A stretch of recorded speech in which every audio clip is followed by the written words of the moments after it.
you want me to tell you the story of my tattoos? I do. Okay.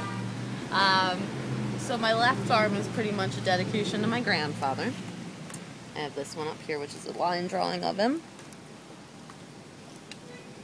He served in World War II, so that's why I have the Purple Heart in there, because he received one of those awards. He passed away in 2001, and then I got this one to memorialize him, which is a biblical passage.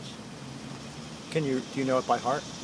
I know the passage, but to be honest with you, I don't know any more the verse that it's in. Okay. See, upon the palms of my hand I have carved your name. Mm-hmm. And what do you recall about that passage? I actually first read about it in a class that I was taking at Temple. I was a religion minor, and when I heard it, I thought that it was a really good quote for a memorial tattoo.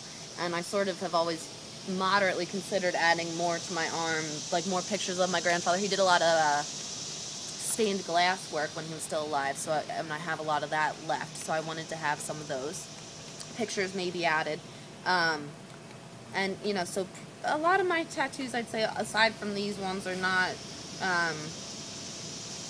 that they have no points, but they're not as personally, I think, angled, and so I've sort of decided, since this is the arm obviously closer to my heart, that I'll have that dedicated for him.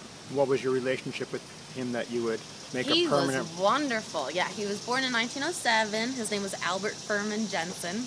And he passed away in 2001. He had a very lucky, nice passing, I think. And I just remember being really close with him growing up. So, I remember being a kid. He had white hair. His nickname his whole life was Whitey, because even when he was a kid, he had white hair. And I just remember combing his hair at their house in Upper Darby when I was a little girl. And he would just, he got Alzheimer's later in life, and he would have lucid moments as well.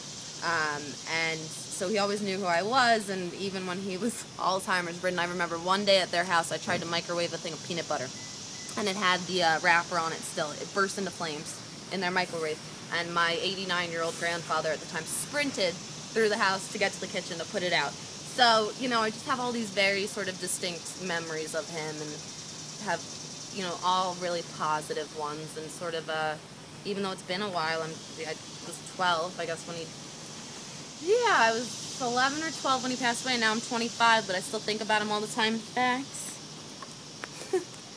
He's the only picture that I have in my wallet.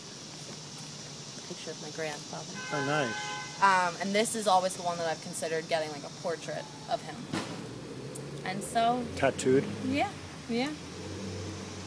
So I have these puzzle pieces on my arm that are meant to be for me and my best friend that I've known since I was 4. Mm-hmm. I have love and peace on my wrist because those are ideals that I'd like to live by, contrary to how it usually goes. I have a fish on my neck because I was very interested in marine biology.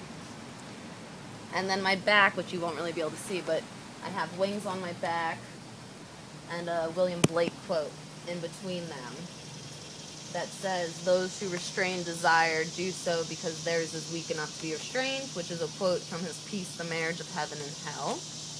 Do you ever worry that you'll fall out of love with something you've tattooed on yourself? Never. I haven't so far, some of my tattoos on the back of my neck up here, I have this little heart, which has no sentimental meaning whatsoever. It was something I got because I was in New York City and I wanted a tattoo in New York City. And I picked it off of the wall. And I really don't regret any of them at all. I still like them. I still, for me, it's either that I remember something that happened when I got it, or for the ones that, actually do mean something more personal to me, in 10 years, I'm not going to decide all of a sudden that I don't like my grandpa anymore,